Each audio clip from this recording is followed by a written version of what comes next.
Good morning and welcome to Morning Coffee with Brigid. I'm Brigid Burke, and today is the 4th of July, which if you are in the United States, that is Independence Day. And as I've kind of indicated recently, I think kind of celebrating it a bit with a question mark this year because of just certain things that are going on. But I don't want to really derail into that subject today. The only thing I am going to say about the 4th for anybody who's watching is those of you who like to set off fireworks, and certainly I've been hearing them at night over the last couple of days, please be mindful of people's pets and the fact that this can terrify dogs, other animals. They can be traumatized by it. I remember in Italy they were saying that whenever they would do public fireworks displays, they actually will do it with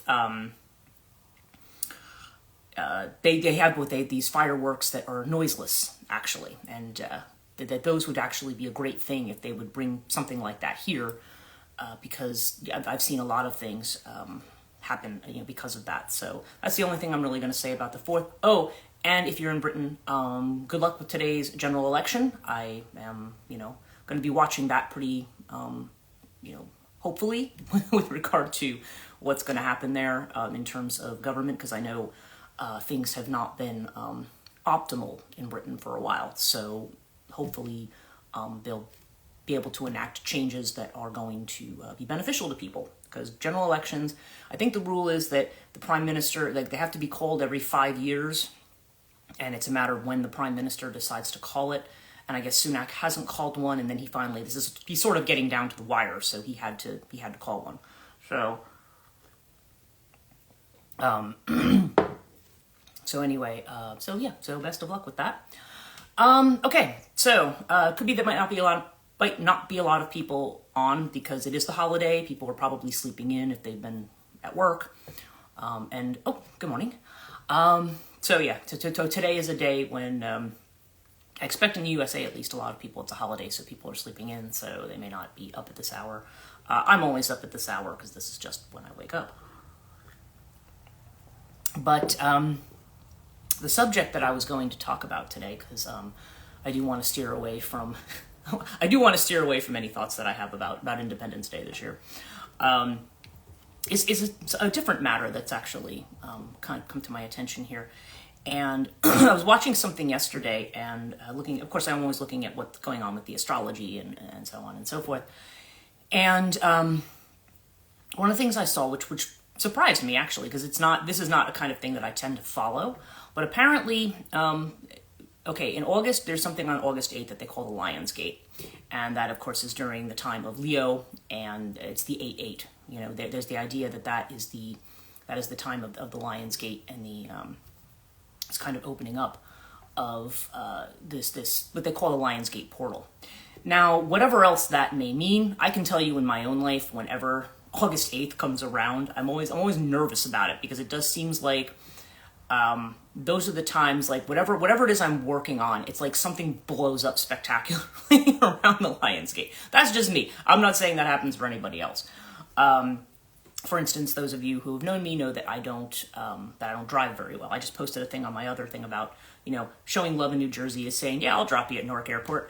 Something I used to do all the time, actually. I used to drive people to the airport all the time. I've spent more time. At one point, I was spending so much time at that airport traveling that I said, I should really have my own parking space there because I was there so often. But it was around Lionsgate I think it was 8/8, 2019. All of a sudden, again, if you live in New Jersey, you would know, I was on the Garden State Parkway, which is a pretty major road, and I was driving back from one campus to another. I was in the middle of a big system project, and I worked for a university. It was multi-campuses all over the state, or at least in a couple parts of the Northeast. And so I was driving back from Hackensack to Madison, and all of a sudden, I just had this panic attack.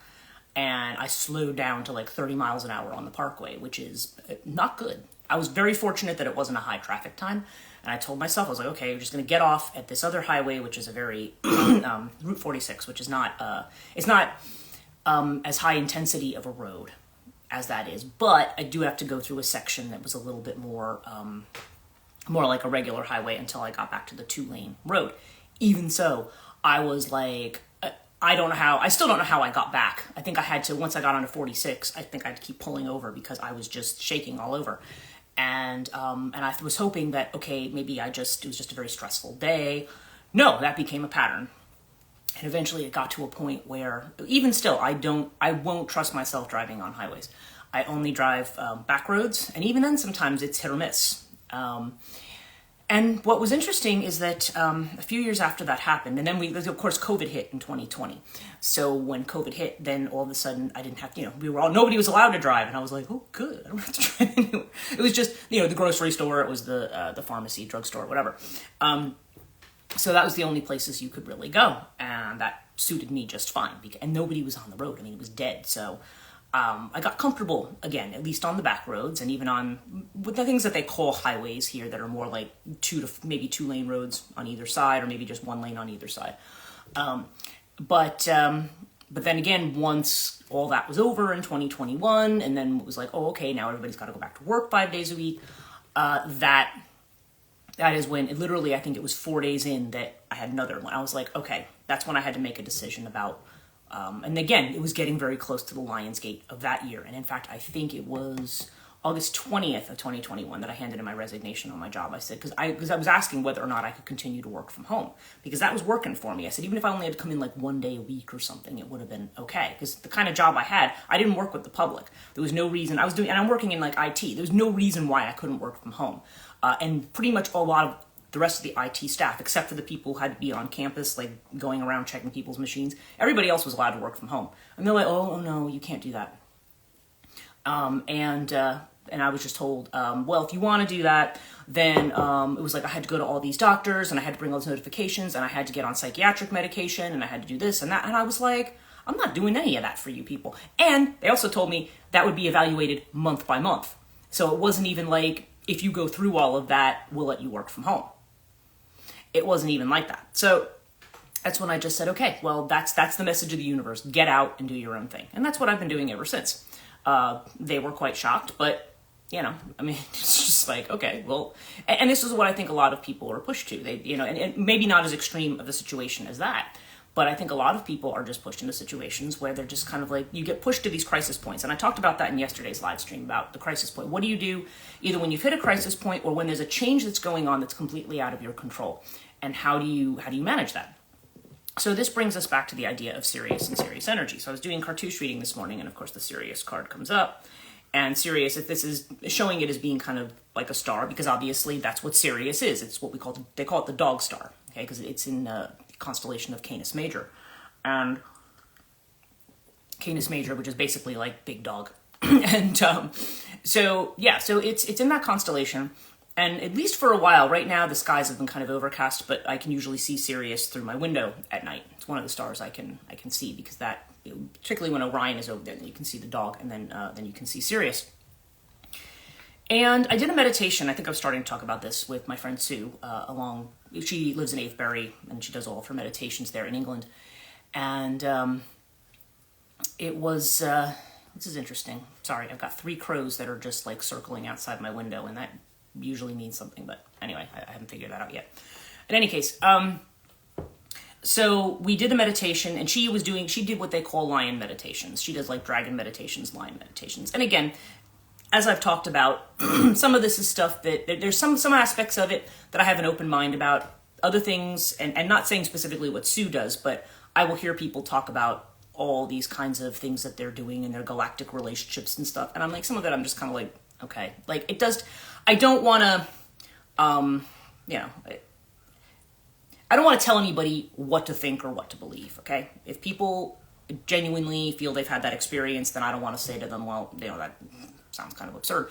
At least to me it did, because I was just like, okay, I'm definitely much more terrestrial. I just did my Rahani video the other day, so if you haven't seen that, check it out, where I talk about Rahani healing.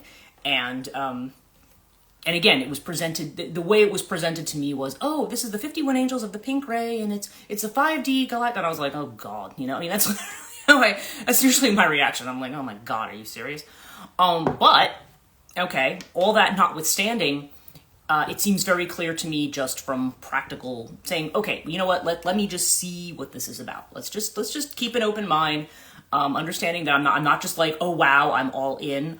Let's just see. Let's just take this from, not that I need to be skeptical with my arms folded and say, yeah, I don't think this is gonna be anything. But at the same time, saying, well, okay, well let's see what it is, right? That's the way I approach a lot of things. And by the way, that does actually have to do with the theme of what I'm talking about today. And so it was with Sue's meditations when she's talking about dealing with the lions or dealing with, I was like, okay, and again, I know her, she's a very grounded person. I've when I go to Avebury, she and I will usually find time to meet up. But she is, so to me, I'm like, okay, especially when I look at the person, if I think the person is like way out in space, like, then I'm like, like, in a lot of ways, like Piscean energy in the extreme. And I'm kind of like, okay, this person maybe just needs to get their feet on the ground. But I feel Sue has always been somebody who has her feet on the ground. So I was like, okay, well, I like her. I trust her. I'm going to give this a try. And that's part of the way it goes with me as well. If it's somebody whose opinion I respect and trust, then I will, definitely, give it a shot. And I had a lion meditation that was really surprising to me. I had 2 of them with her. And they were kind of, oh, good morning, Sudha. I was very shocked by them because when I did these meditations, because normally I just think about it like, okay, I don't know that I'm going to connect with this. Because other people, they say, oh, I saw this and I saw this. And you're just like, oh, okay, well, good for you. So I was just talking about lion meditations and so forth. And we're talking about Sirius, the dog star. And Sue basically connected these line meditations with the constellation of Regulus. Okay, and but we also would do meditations that were kind of like would do them like based on certain star systems and things. And when I did the lion meditations, I started dreaming about lions very regularly after that. I had really, really strong visions of lions, and I was like, well, that's really interesting because that wasn't a typical thing that happened. And I paid very strong attention to dream imagery. In fact, just side note to that, people who took my dream workshop, some people are asking for a follow-up or at least a thing where once a month people could workshop their dreams. I'm going to probably start offering that. So that's just a side note there. But yeah, I'm very much, I always think that's the language of, our connection to things, that's the language that's talking to us. So when I saw that, I was like, okay, there's something to that. And I had done another meditation with her that was centered around Sirius. And I saw, and this meditation was very strange for me because all of a sudden I saw this like lion-headed figure that was all black. And I was basically talking to this figure like I'd known it for, I was like, hey, it's like kind of like, hey, what's up? I knew exactly who this was. I couldn't tell you who it was, but I knew who it was. And they were talking to me like they knew who I was. And I don't remember all the details of the conversation. I probably have it in notes somewhere. But at the end of the conversation, it said to me, oh, by the way, sorry about the driving thing. And I kind of went, I came out of it. I remember saying to Sue, like, what? She says, oh, okay, like that's interesting. Again, these are not things. A lot of people sometimes, that's always sometimes the thing when you're dealing with these kinds of things. How much of it is in people's imagination? How much of it is, is this what I want it to be? And I'm like, this is not anything my mind would have ever cooked up. I was like, what does this have to do with anything? And so then I started really thinking heavily about Sirius energy. Now, what that has to do with right now, what I saw, the video I saw on YouTube is that starting tomorrow, July the 5th, there is something, it's at the new moon in Cancer, there is going to be a opening of what they call the Sirius portal. And they said it's going to be from July 5th to July 20th. And this woman was giving kind of readings based on that. She had like 3 different messages and did it kind of almost in the way one might do a card reading, like, oh, here's 3 cards. Choose the number that sticks with you. And the one that I got, my message was more about detoxification, which completely makes sense because I feel like with the Rouhani, I've been doing a lot of detoxing, like emotional detoxing. And it's been really allowing me to see clearly what it is I need to do, where I'm going. Situations that feel like crisis situations, it's like, oh, wait a minute, now that there's, when that door is closed, there's the open window over there. I see it. I see what it is I need to do now. And I see how to meet the challenges that I need to do to get there. It doesn't mean automatically all those challenges are gone, but now I know how I need to apply myself to move in that direction. And like I said, I did the video the other day on Rouhani, and I don't like to come across as like gushing. I think it was one of my friends said, just Americans and their tendency to gush, right? But I'm just again, like a lot of these things, I'm like, okay, I'm just in disbelief at how well this works and how this is, whatever it means, it's turned out to be a thing. I mean, whether you want to accept all the mythology around it or not, I don't always, again, as a professor of myth, I don't necessarily think we always have to look at them in kind of the literal ways we've been told to think about them. The way I look at it is whatever these energies are, people are calling them angelic, they're calling them, okay, whatever they are, they're energies, that have been identified, maybe to some degree, they're part egregore. Egregore is a term for, basically, it means watcher, but it's basically the idea of beings that are constructed out of the mind, or the collective mind. If enough people believe in something, it becomes a thing, right? Or the creation of a thought form, or a, what do they call it? A tulpa, is that what they call it in Tibetan Buddhism, I think? But it's, so people talk about these energies. There's a whole book on egregores. I think it's by Mark Stavish. It's actually a really good book. But anyway, but I don't think we're necessarily talking about egregores here, but we are talking about energies that have had a lot of attention paid to them over the years. So they do have a force and they do have a power. So anyway, let's just kind of going on the Sirius track, Sirius the star. So what that says to me is that there's something going on right now. Like when you're talking about the Sirius portal, this becomes an opportunity to do things that are new. Now, the cartouche card, called Sirius, is literally, it's about several different levels of things. Now, Sirius is very physical, so it's about physical exertion, endurance, the way that someone might train for a marathon or something. There's a physical thing to it. Like sometimes when this card shows up, like if it shows up in the 5th house, this can be about somebody who does sport, for instance, when I use it in a reading. It can be about somebody who's physically active. If it's in a career house, maybe someone who goes into being a personal trainer or a physical therapist or something like that. There's a strong physical element to Sirius, but there's also a strong mental element to Sirius as well. And typically they talk about it as, Murray Hope, who wrote the book on cartouche, has said it's like what she calls the vision of the Aquarian future, the deprogramming the mind of orthodox concepts to view the universe with an open and unbiased mind. Okay, so that's the element of it that I'm focused on here. Because all of us, as you know, if you've been watching these regularly, we've all been kind of told, okay, well, it's time to, we're moving into a new space. We have to think about things differently. Now, with respect to that, I was thinking today, because again, today is the 4th, and that means there's always the family get-togethers and stuff like that, at least here. I mean, maybe not everybody does that, but, any type of holiday, we would, like this, Memorial Day, 4th of July, what else? I'm trying to think what other ones are coming up. Labor Day, I guess, is the next one. Our family gets together and they'll have like a picnic or whatever, or have a dinner or whatever it is. We all get together.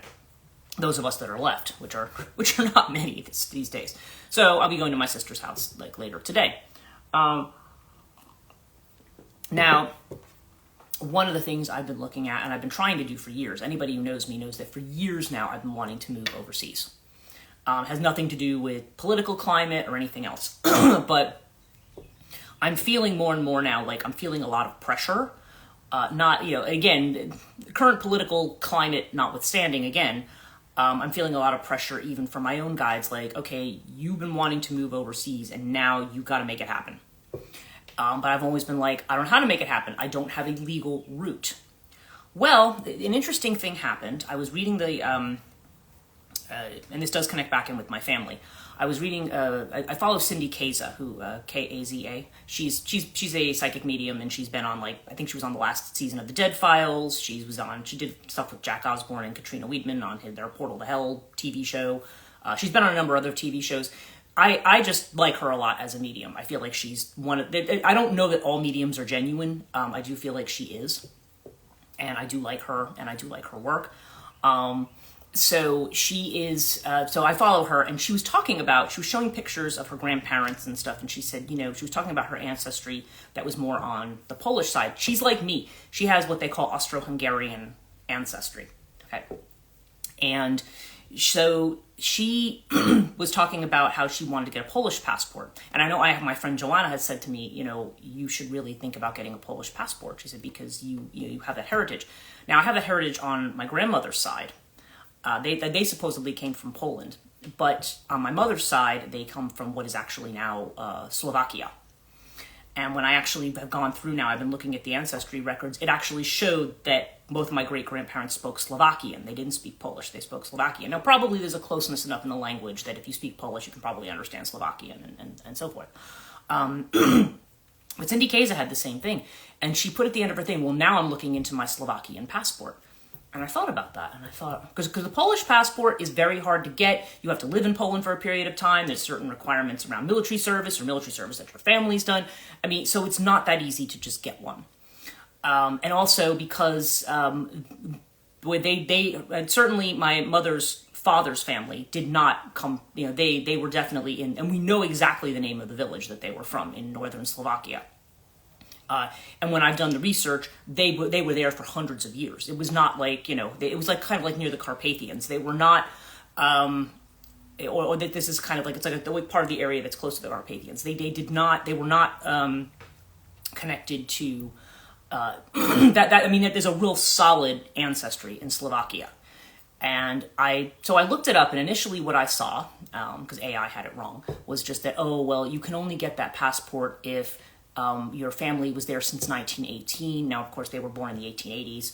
So it was like, but now they said no, in 2022. Now, this is interesting. When I came back from England, Ireland, when I was living over there, it was like they changed the law.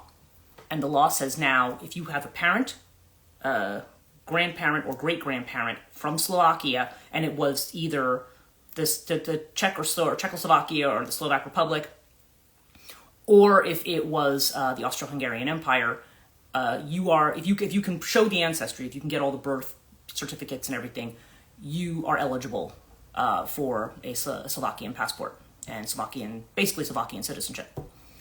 And I was like, I am 100% eligible for this, because I absolutely 100% know that my great-grandparents came from there, both of them. So now I'm on the track of doing this. So I talked to my mother about this, because my mother I need her birth certificate. Yeah, it's fascinating, right? Hers, and I also got my grandfather's. She has both of those birth certificates. In fact, I have to call her this morning and make sure that she brings them, because I'm sure she will conveniently forget. But she got she was like, she kind of went on this whole thing of like, I wish you wouldn't go overseas. She's been saying that forever. And at first it was, I don't want you to go because your father's ill. Then it was, I don't want you to go because of me. And now she doesn't expect she apparently in her own mind doesn't think she's going to be around much longer. So she's like, you need to be here for your sister. And I'm like, I don't need to be here for nobody is to get, that's kind of an illusion. For me, I feel like she's kind of living, she was kind of in crisis mode when her mother died when she was 9, and I feel like she's never gotten out of it. So that notwithstanding, nonetheless, I'm like, there's the window. There it is. There's the path to what it is that I want to do.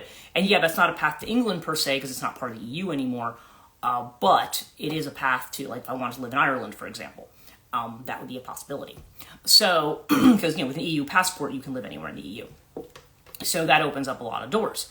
And I feel like that's the direction I'm being pushed in. So, so again, there's this kind of thinking outside the box thing.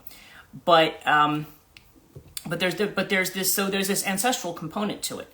Because there's the idea of, this is the traditional way we did things. And it's funny, because my mother already agrees that there's a lot about her own tradition and her own family that's not good. There's a lot of things that are not healthy about what's actually, and I'm just going to say, a very misogynistic Eastern European way of looking at things, especially among the men. I can't say that any of the men in her family were, anything that you'd want to bring home as an example, let's say, they were not, they don't have an attitude towards women that would really probably fly in today's world, let's just say. And my mother knows this. Anytime she sees like an old school couple walking by, and she'll be like, the husband and wife, everybody smiles and nods, and then she'll look at me and she goes, this Slovakian man. She knows it. She lived it in her family, right? And a lot of times my mother, who tried to work very hard to keep her family together, was frequently verbally abused and stuff by her uncles and things, who told her she was a bad person and not doing enough and stuff, which is probably what stuck with her and probably why she still has this kind of attitude. So she knows it's wrong, but she's still kind of living it. And so the Sirian energy is like, okay, first of all, remember that that's not where you're living. You're not in that box. I mean, yes, this is your ancestry and your identity, but you're not in that box. You are not obliged to do what was done in the past because we don't live in the same world.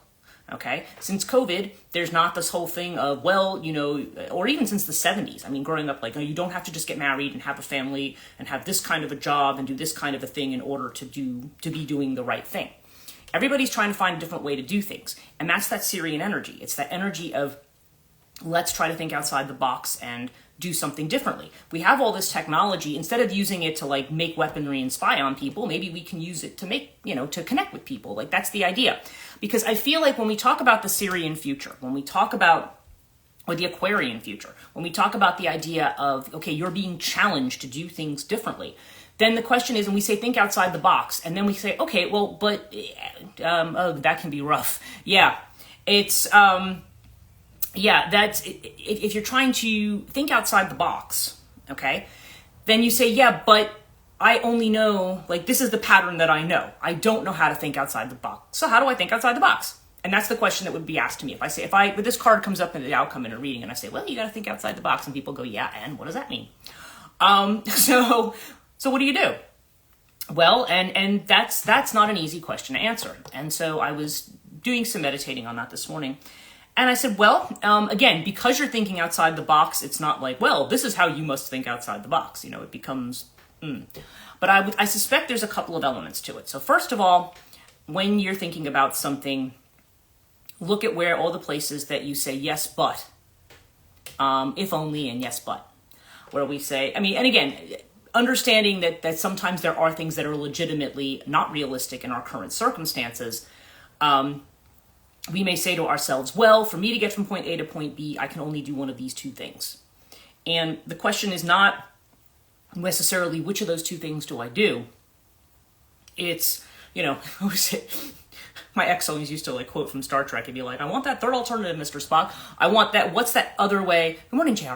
What are those things that, what are those other ways that you can think about doing things?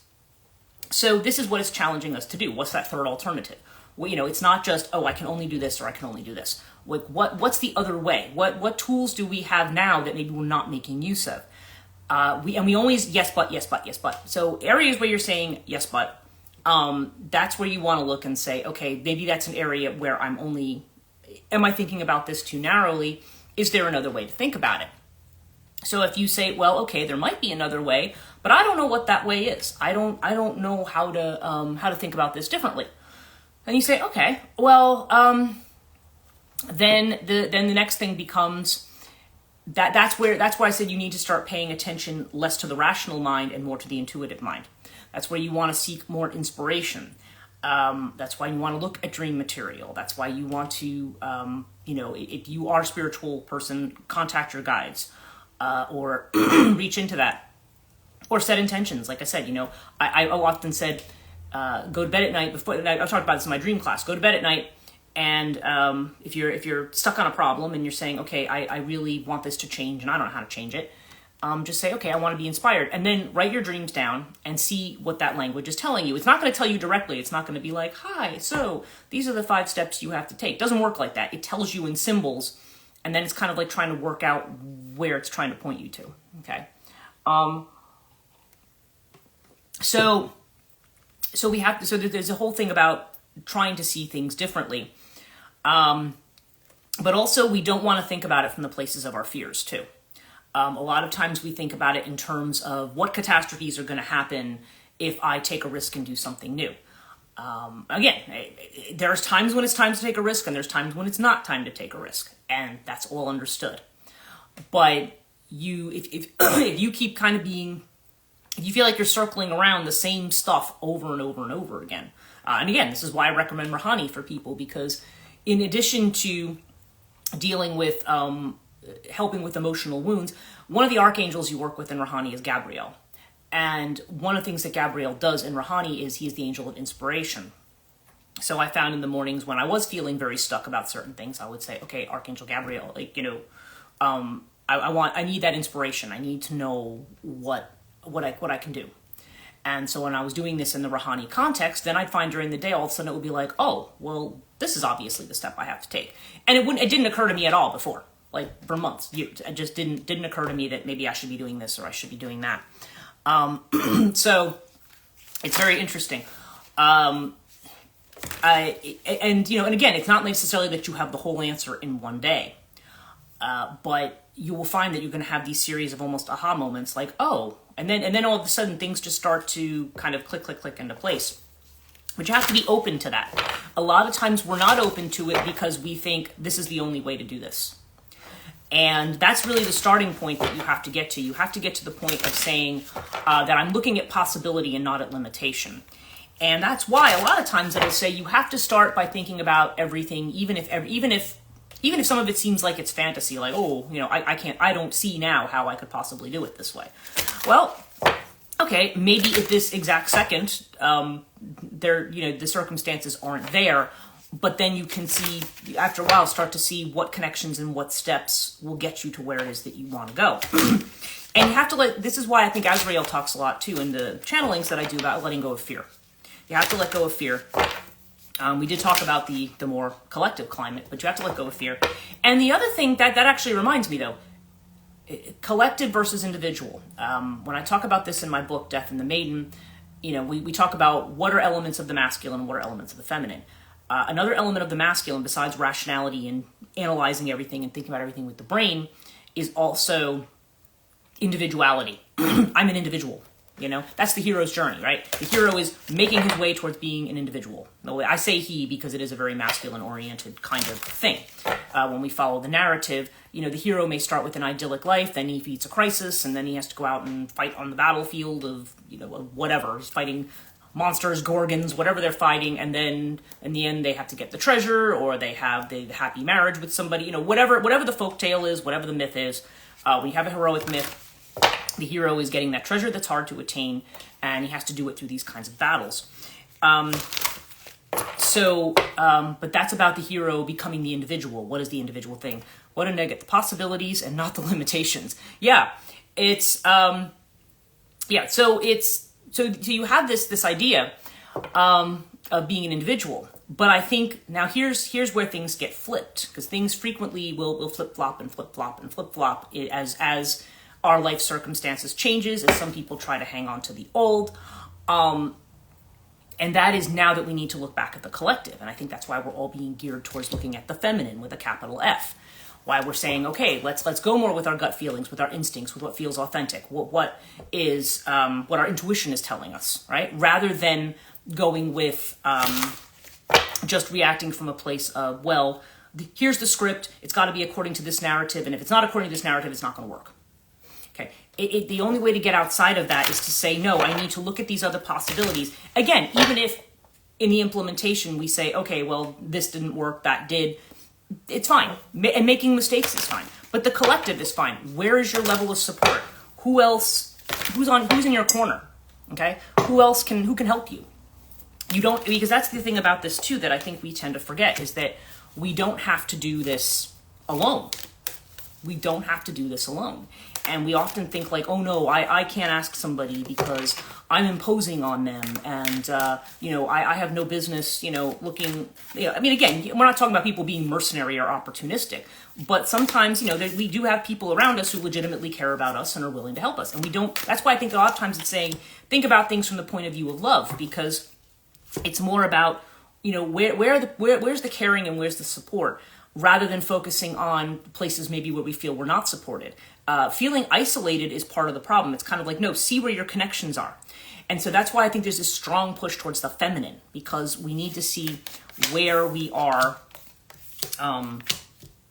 where we're connected, where are we connected? And those are the places we want to go. We want to go to the community, places where we're going to be accepted. We don't want to go to the place that's going to be hostile and try to kill us at the gate, right? We want to go to places that are accepted. Okay. So let's look. I decided to use, I wanted to use the astrology cards today, Black Moon astrology cards. And our first card is the solar eclipse, revolution, okay?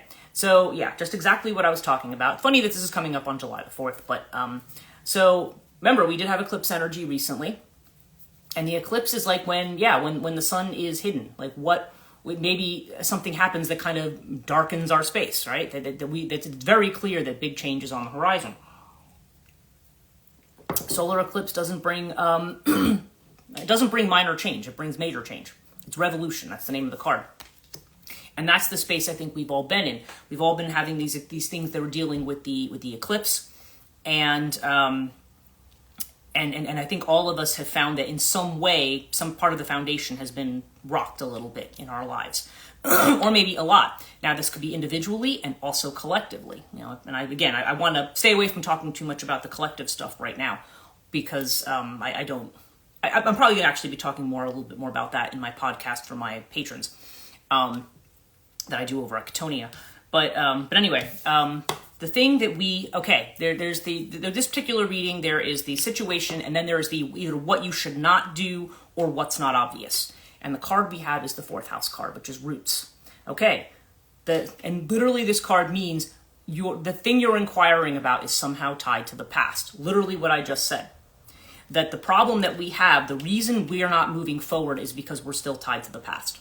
We're still looking back there and saying, yes, but I may have mentioned this before. There's a young adult novel that I remember reading when I was probably a teenager.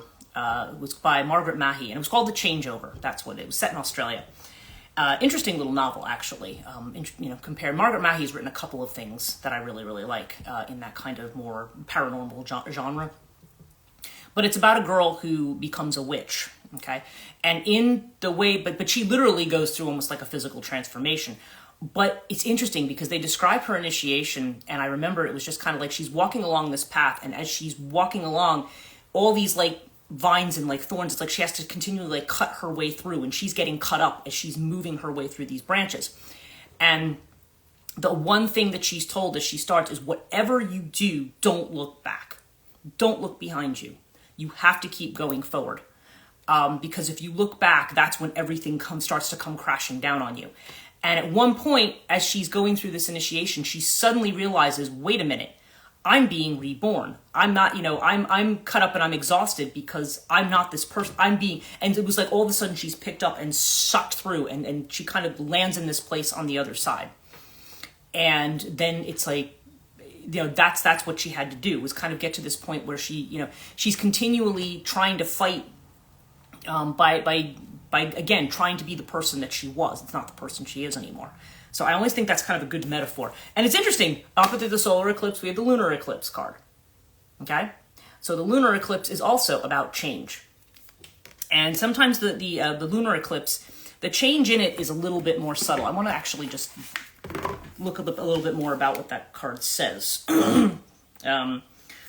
Okay. When the lunar eclipse presents itself in a reading, dramatic changes are in store. Such changes will likely be unexpected ones, the kind that might seem hard or will take some special effort on your part. These will be not be gradual, easy, or barely noticed.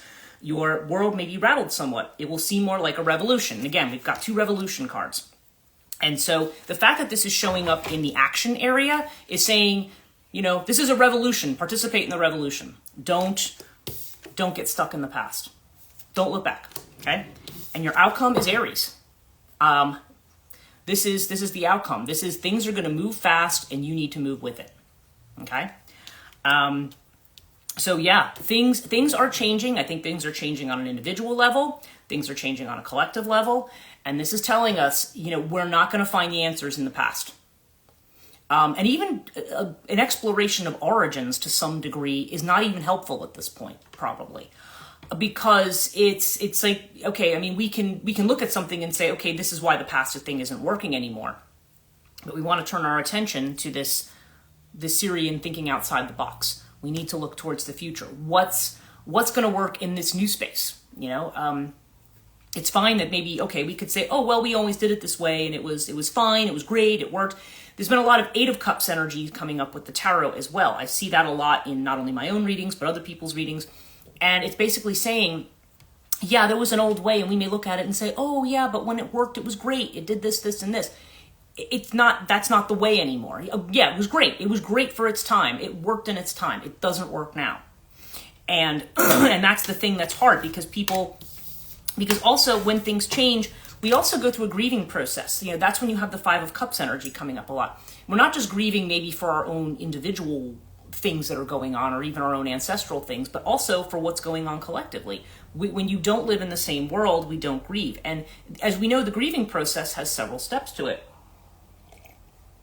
I think it's kind of like, what is it? Denial, anger, bargaining. Denial, anger, bargaining, depression, and acceptance. Those are the 5 steps according to Kubler-Ross. And they don't happen in that order. They don't happen in that order necessarily. You can bounce back and forth between a lot of them, but a lot of people are stuck in denial, and a lot of people are stuck in anger. And that's what we're seeing collectively. People are angry, they're in denial. I'm not accepting this new world. It's going to go back to the way it was when I was young, when everybody was, when men were this way and women were this way, and this was this and this was that, and that's just not the way it is anymore. And there's not an acceptance of it. There's not an acceptance of the change. And probably, I said, that's probably why Azrael comes through very strongly right now too, because Archangel Azrael is very much about. Again, he's the angel of death. But he's about the fact that there's a change here. Like, recognize that there's a change. Recognize that things are not the way that they were. And, he's kind of trying to break it to people as gently as possible. But he's also telling people you don't need to be afraid of the new world either. You don't need to be afraid of change. You don't need to be afraid of where we're going. Look at, like I just said, like you posted there, Asuda. Look at possibilities and not at limitations. And that's what I said. Now, again, I of course am going to be an advocate of Rouhani, because I feel like that has done a tremendous amount to push things ahead in a very short period of time for me. Maybe with other people, I don't want to, just because it's me doesn't mean it's everybody, right? But I feel like it's something that, at the very least, keeps people centered and grounded. So obviously, like I said, I'm certainly offering this to people, and I'm trying to offer it at something that's, that's very affordable for people. But of course, that's obviously not the only way that people can do things. We're thinking outside the box, right? Everybody has different ways of doing things. But yeah, I've just, and I feel like since I've been doing that, it's been occurring to me more and more like, okay, these are the ways that you can do things differently. This is the way you can take the resources you have. What do they say? Necessity is the mother of invention. I mean, you can take the pieces you have and MacGyver it. I don't even know if that's a really outdated reference. The idea, it's like, well, I need to, I'm going to, I don't know. He have to build something, and he builds out of like a paper clip and, like bits of things that he had there, and make this kind of makeshift things.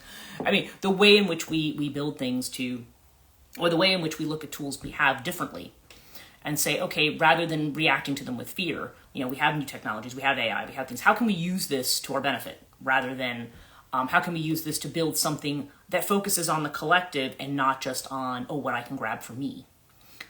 Even though you also are important. I mean, I don't want to make it seem like, therefore, you and your individual goals aren't important. They are. But again, looking at it in terms of the bigger picture that you're a part of, rather than just me and what I have to work hard to do on my own.